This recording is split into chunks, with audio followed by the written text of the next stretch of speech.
আসসালামু আলাইকুম বন্ধুরা, কেমন আছেন? আশা করি সবাই ভালো আছেন। তো বন্ধুরা, কঠিন গরমে আকিকার দাওয়াত খাওয়া কি অবস্থা সে সম্পর্কে বিস্তারিত আলোচনা করব আজকে নায়েব Ali BD blog YouTube channel এবং ফেসবুক পেজের আজকের ব্লগে। এই জন্য ধৈর্য সহকারে পুরো ভিডিওটি দেখবেন। ভালো লাগলে লাইক দেবেন, শেয়ার করবেন বন্ধুদের মধ্যে, আর অবশ্যই আমার চ্যানেলটি সাবস্ক্রাইব করে অল নোটিফিকেশনে ক্লিক করবেন। এবং ফেসবুক থেকে যারা দেখছেন পেজটি ফলো করেই পাশে থাকবেন পরবর্তীতে নতুন নতুন ব্লগ ভিডিও পাওয়ার জন্য। তো বন্ধুরা, আমরা চলে যাচ্ছি মূল ভিডিওতে। তো আমরা ফিরে আসলাম মূল ভিডিওতে। তো যা বলছিলাম যে এখন চলছে জুলাই মাস। জুলাই মাসের প্রায় কয়েকদিন থেকে বৃষ্টি নেই আমাদের এলাকায়। তাপমাত্রা অনেক বেড়ে গেছে, কঠিন তাপ বেড়ে গেছে। আর এই তাপের বেলায় দিন দুপুরে কোনো দাওয়াতের অনুষ্ঠানে যাওয়া মানেই কঠিন অবস্থা। আর এমন অনুষ্ঠান একটি দাওয়াত গ্রহণ করেছিলাম রংপুর জেলা পীরগঞ্জ উপজেলা ৬ নম্বর টুকুরিয়া ইউনিয়নের গোবিন্দপুর গ্রামে, যেখানে দাওয়াত খাইতে যাওয়ার পর বিদ্যুৎ ছিল এবং সব কিছু ছিল, তারপরেও কঠিন যন্ত্রণা, গরম, অর্থাৎ ডেকোরেশন দ্বারা যে খাওয়া দাওয়ার আসন চতুর্পাশে ঘেরা হয়েছিল, তারপরেও কঠিন যন্ত্রণা এবং গরমে খাওয়া দাওয়া ভালো মতো সবাই খেতে পারতেছেন না। আর এই অবস্থায় ডেকোরেশনের পর্দা দিয়ে চতুর্পাশে ঘেরা ছিল খাওয়া দাওয়ার আসনগুলো। আর অতিরিক্ত গরমের কারণে পর্দা খুলে দেওয়া হচ্ছে, ফ্যান চলছে, ইলেকট্রনিক ফ্যান চলছে, তবু উত্তপ্ত গরমে খাওয়া দাওয়া অনেকটা ব্যাঘাত ঘটছে। অর্থাৎ মানুষের আসলে অত্যন্ত গরমের কারণে খাওয়া দাওয়া যতটুকু খাওয়া দরকার সেটুকু খাইতে পারতেছে না, এমন একটা অবস্থা দেখা দিয়েছে এখানে। তো আমরা তুলে দিচ্ছি, তারপরেও অসহ্য যন্ত্রণা, তাপের এই যন্ত্রণা থেকে বাঁচা যাচ্ছে না।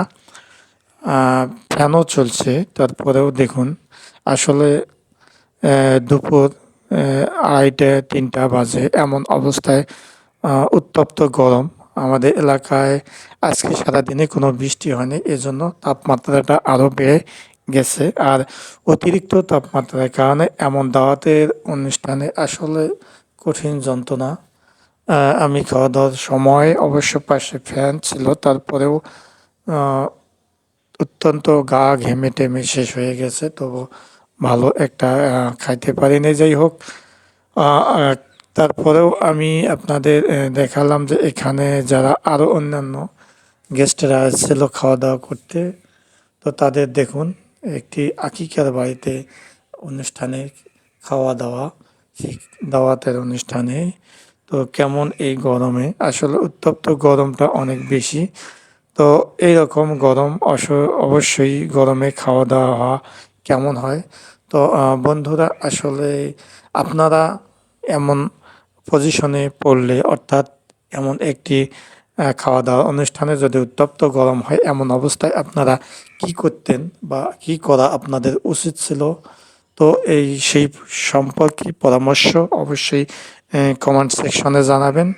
তো সেই প্রত্যাশায় সবাই ভালো থাকবেন, সুন্দর থাকবেন। তবে যাবার আগে আবারও আপনাদের একটা রিকোয়েস্ট করছি, যারা এখনও আমাদের চ্যানেলটি বা চ্যানেলটি সাবস্ক্রাইব করেননি, পেজটি ফলো করেননি, চ্যানেলটি সাবস্ক্রাইব করে অল নোটিফিকেশনে ক্লিক করবেন এবং ফেসবুকে পেজটি ফলো করেই পাশে থাকবেন পরবর্তীতে নতুন নতুন যে কোনো ব্লগ এবং বাইক রিভিউ ভিডিও পাওয়ার জন্য। তো বন্ধুরা, এখানেই রাখতে চাচ্ছি, তবে যাবার আগে সকলের সুস্বাস্থ্য এবং মঙ্গল কামনা করে শেষ করতে যাচ্ছি। তবে এই কঠিন গরমে রোদ বৃষ্টি, আর যেহেতু চলছে চতুর্দিকে রাসেল ভাইপার সাপের যন্ত্রণা, সেই দিক দিয়ে সবাই সতর্ক থাকবেন, সুন্দর থাকবেন, সতর্কভাবে চলবেন, দেখে শুনে চলবেন। সেই প্রত্যাশায় আজ পর্যন্ত সবাই ভালো থাকবেন, সুন্দর থাকবেন, সুস্থ থাকবেন। আল্লাহ হাফেজ।